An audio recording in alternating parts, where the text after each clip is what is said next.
এটা আমার first day blog. তো আমি বানাচ্ছি আজকে চিলি চিকেন। তো ফার্স্ট অফ আমি চিলি চিকেনের জন্য প্রথমে বোনলেস চিকেন নিয়েছি।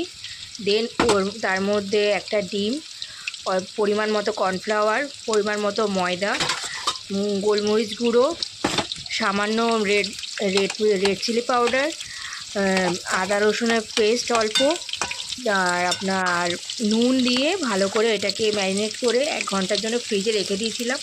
দিয়ে এটাকে বার করে ভালো মতো মানে মশলাটা একদম মাখামাখে হয়ে গেছিলো। দিয়ে এটাকে ফ্রাই করলাম। এটাকে ম্যারিনেট করে রাখার পর যখন এটাকে ফ্রাই করা হয় তখন একদম মুচমুচে হয়ে যায় জিনিসটা, আর জুসিও থাকে, আর বাইরে থেকে ক্রিস্পি থাকে, ভিতর থেকে জুসি। তো দেন এটা আমার হয়ে গেল একবার করা, আবার নেক্সট টাইম ফ্রাই আবার করলাম, এইটাই। তো ফ্রেন্ডস, এইটা আমি জাস্ট নতুন আজকে ব্লগ চালু করলাম। তো তোমরা সবাই আমার পাশে থেকো, আমার চ্যানেলটাকে লাইক, শেয়ার অ্যান্ড সাবস্ক্রাইব করে দিও। বাস এইটুকুই আমার চাওয়া, যে আমি দিও জাস্ট আজকে আমি জানি হয়তো হতে পারে ব্লগটা বড় হয়ে গেছে, তো একটু তোমরা ম্যানেজ করে নিও। আর এইটা হয়ে যাওয়ার আমি চেষ্টা করব আস্তে আস্তে আরও ভালো নতুন আরও রেসিপি দেওয়ার।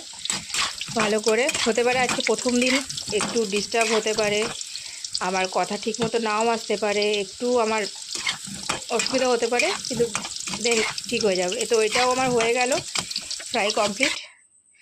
এবার আমি এখানে নিয়েছি পেঁয়াজ, ক্যাপসিকাম, রসুন একটা, আদা আর ঝাল মতো কাঁচা লঙ্কা। এবার আমি যে তেলটা, ওই তেলটা অর্ধেকটা করলাম, অত তেল তো আমার লাগবে না। এবার তার মধ্যে এবার রসুন, তেলটা গরম হয়ে যাওয়ার পর এর মধ্যে আমি দেবো রসুন কুচি,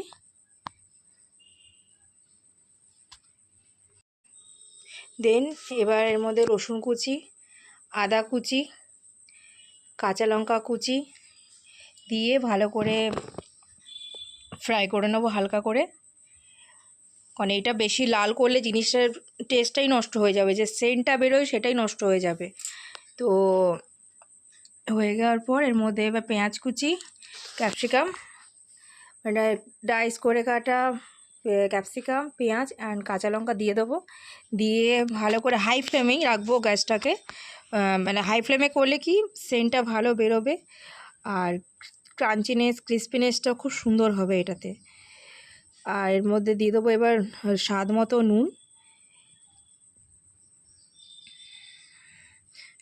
নুন দিয়ে একটু এটাকে ভালো করে নাড়িয়ে নেব।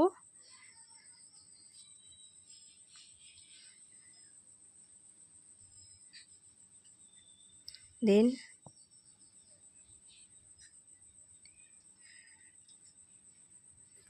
এবারে এর মধ্যে আমি কর্নফ্লাওয়ারটাকে গুলে রেখে দেবো আগে থেকে রেডি করে, কারণ এটা খুব একটা গ্রেভি করব না, আমি জাস্ট অল্প মতো করব। এটাতে দিয়ে দিলাম আমি 1.5 চামচ মতো কর্নফ্লাওয়ার, জলে গুলে রেখে দিলাম কর্নফ্লাওয়ারটাকে। আর এইটাও মোটামুটি ফ্রাই হয়ে এসছে। এবার এর মধ্যে দিয়ে দেবো সস, এক এক করে এবার সব সস যাবে এর মধ্যে।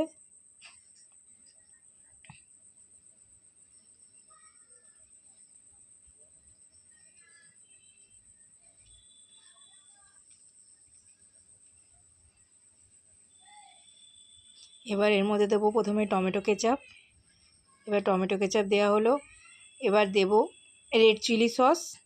রেড চিলি সসটা অপশনাল, যদি থাকে তো দিতে পারেন, না থাকলেও কোনো প্রবলেম নেই। এবার দিয়ে দেবো পরিমাণ মতো সয়া সস, আর দিয়ে দেবো পরিমাণ মতো ভিনেগার। এবার দিয়ে এটাকে ভালো করে নাড়িয়ে নেব। দেন নাড়ানো হয়ে গেলে এর মধ্যে দেবো অল্প রেড চিলি পাউডার ঝালের জন্য, এটা চাইলে দিতেও পারেন। আর আমি একটা স্পেশাল মশলা দিয়েছি, এটা হচ্ছে স্পেশাল মশলা কিছুই নয় যেহেতু, তো এইটা হচ্ছে আপনার মিক্স মশলা যেটা পাওয়া যায় দোকানে সানরাইজের, সেইটাই আমি 1 চামচ এর মধ্যে দিয়েছি। একটু সেন্টটা খুব ভালো আসে এটাতে। আর অল্প জল দিয়েছি, জল দিয়ে এটাকে হালকা জল দিয়ে ভালো করে এটাকে করে নিলাম।